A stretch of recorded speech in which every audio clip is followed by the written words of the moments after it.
حضرت ابو عبد الرحمن فیری صحابی ہیں، وہ غزوہ حنین کا واقعہ بیان کرتے ہوئے کہتے ہیں کہ شہدت مع رسول اللہ صلی اللہ تعالیٰ علیہ وسلم حنینا، فرمایا کہ ہزاروں کے لشکر میں میں بھی حضور کی غلامی میں حنین والے دن حضور کے ساتھ تھا۔ فسرنا فی یوم قائز شدید الحر، فرمایا جس دن ہم رسول اللہ کی غلامی میں چل رہے تھے وہ بڑا گرم دن تھا۔ فی یوم قائز شدید الحر، دن بھی گرم تھا اور نہ پوچھو کہ گرمی کتنی تھی۔ حضور کے ساتھ ہم چل رہے تھے اور نزلنا تحت ظل شجرۃ، پھر ایک جگہ رسول اللہ رکے تو صحابہ درختوں کے نیچے چلے گئے آرام کرنے کے لیے، تو میں بھی ایک درخت کے نیچے چلا گیا۔ فلما زالت الشمس، فرماتے ہیں جب سورج ڈھل گیا،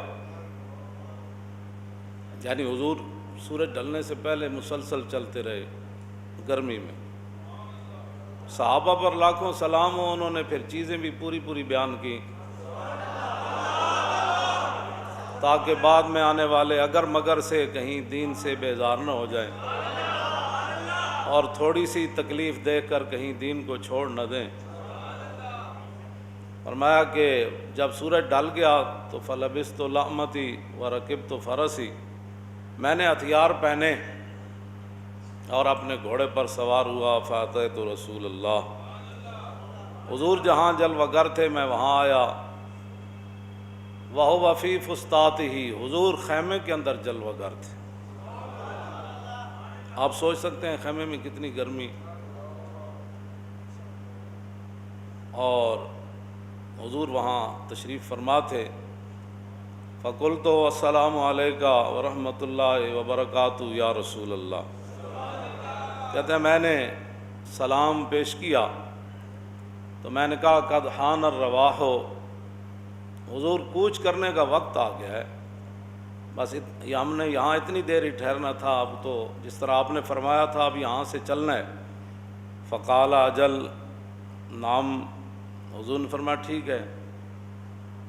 اگلی باتیں جو ہے نا وہ بات تو ہر ایک ہی بے حساب ہے اور اس کی کوئی حد نہیں ہے، لیکن کہتے ہیں ثم قال قم یا بلال، میں نے جب عرض کی کہ حضور کوچ کا وقت ہو گیا ہے تو حضور نے فرمایا بلال اٹھیے، تو کہتے ہیں فسارا من ذل سمرۃ کأن ذلہ ذل طائر، فرماتے ہیں کہ جس طرح بندے کو اچانک آواز دی جائے نا تو بندہ بڑا لڑکھڑاتے ہوئے تیزی سے اٹھتا ہے۔ کہتے ہیں حضرت بلال ایک کیکر کے درخت سے بڑی تیزی سے اٹھے، اور اگلی جو بات ہے وہ بڑی عجیب ہے۔ حضرت ابو عبد الرحمن فیری کہتے ہیں کہ میں بتاؤں کہ بلال جس کیکر کے نیچے سوئے ہوئے تھے اس کا سایہ کتنا تھا؟ فرمایا کأن ذلہ ذل طائر، فرمایا جس طرح ایک پرندے کا سایہ ہوتا ہے نا، پرندے کا سایہ کتنا ہوتا ہے، فرمایا اتنا اس کیکر کے درخت کا سایہ تھا، اور بلال تیزی سے اٹھے۔ اور یہاں تو کسی کو روٹی ایک دن نہ ملے یا کہیں دین کے لیے کوئی تھوڑی سی مشکل آ جائے تو کہیں جی یہ کیوں ہے جی، او جی میرے خلاف تو پرچہ ہو گیا، او میرا تو پتر اندر چلا گیا، او جی میں تو مولانا صاحب بچنا ہی کوئی نہیں، سارے کوئی ادھر نسی جا رہا کوئی ادھر نسی جا رہا۔ آگے بات کیا کی حضرت بلال نے؟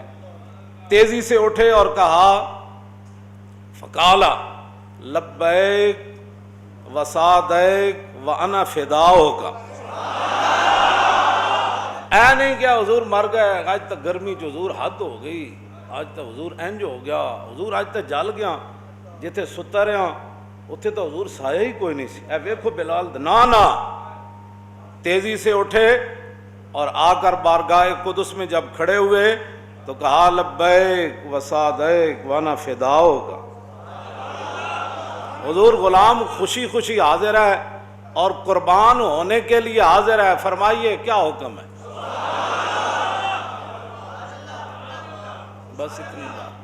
بس اتنی بات ہے، اس سے بڑی کوئی بات نہیں ہے۔ جو اپنی مسجدیں نہ بچا سکے، صدیوں بعد اور 22 کروڑ اندر داخل ہو گئے. اور میں نے کہا تم نے حضور کے ساتھ سخت گرمی میں چلنا تھا اور اتنے سارے سائے کے نیچے سخت گرمی میں تم نے لیٹنا تھا, اور جب حضور آواز دیں تو چھلانگ لگا کر کھڑے ہو جائیں, حضور میں حاضر.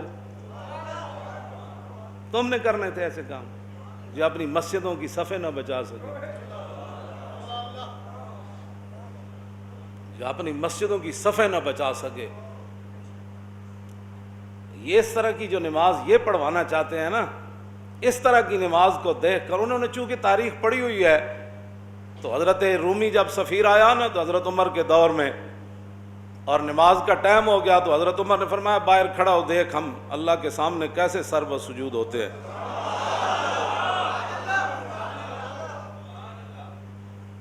جب حضرت عمر نے تیر کی طرح صفیں سیدھی کی نا ایسے کر کے, تو رومی سفیر یہ منظر دیکھ کر غش کھا کے گر گیا, کہنے لگا عمر تو سانو کسے کام دا نہیں چھوڑیا.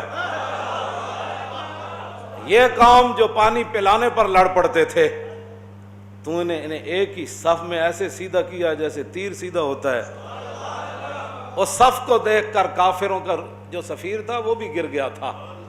جو صفیں تم بنانا چاہتے ہو ان کو دیکھ کر تو کوئی تصور بھی نہیں کرے گا کہ یہ وہ نماز تھی جو رسول اللہ نے پڑھائی تھی. اور پھر جن لوگوں نے دین کی حفاظت کرنی تھی, 40 لاکھ مرید, دین کے بڑے کام ہو رہے تھے, تو میں نے کہا کون سے کام ہو رہے تھے؟ ایک بتاؤ بات, جب تم دین کے لیے کھڑے ہو, کبھی سپیکروں کے اتارنے سے لے کر علماء کے اوپر والے سپیکروں میں تقریریں بند کرنے سے لے کر نصاب سے قرآن و حدیث نکالنے سے لے کر ختم نبوت پر ڈاکے سے لے کر ممتاز قادری کی پھانسی سے لے کر, اور آج مسجدوں کی صفوں کے اندر بھی اتنا وقت, تم بتاؤ تم کب کھڑے ہوئے ہو دین کے لیے؟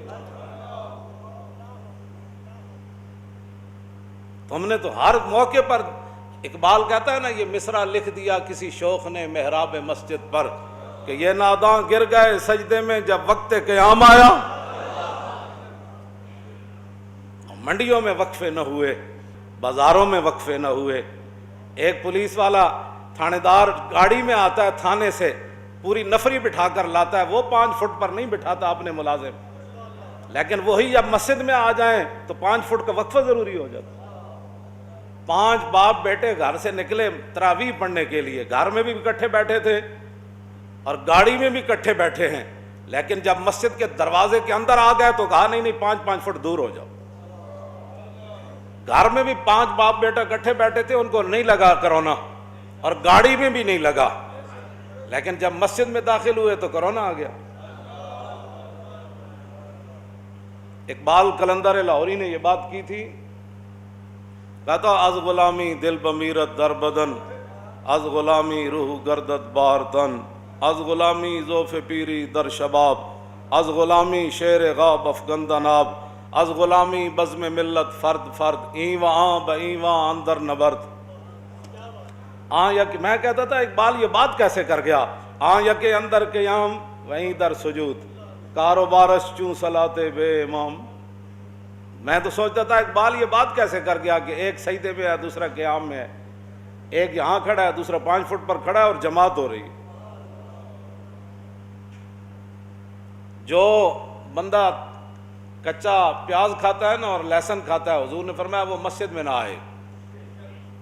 کیوں نہ ہے؟ اس کے منہ سے بدبو آتی ہے, اور وہ ساتھ نمازیوں کو بھی تکلیف دے گا اور اللہ کے فرشتوں کو بھی تکلیف دے گا.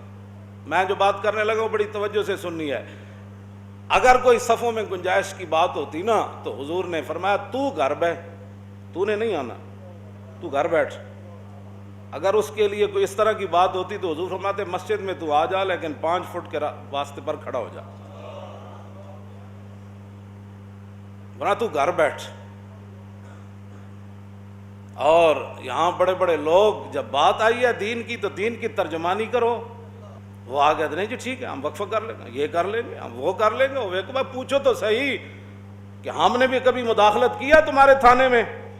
ہمیں نہیں پتا کیا ہوتا ہے, اوپر سے لے کر نیچے تک ملک میں کیا ہو رہا ہے سب کو پتا ہے, لیکن ہم اتنے ہی مکلف ہیں جتنی بات کر رہے ہیں.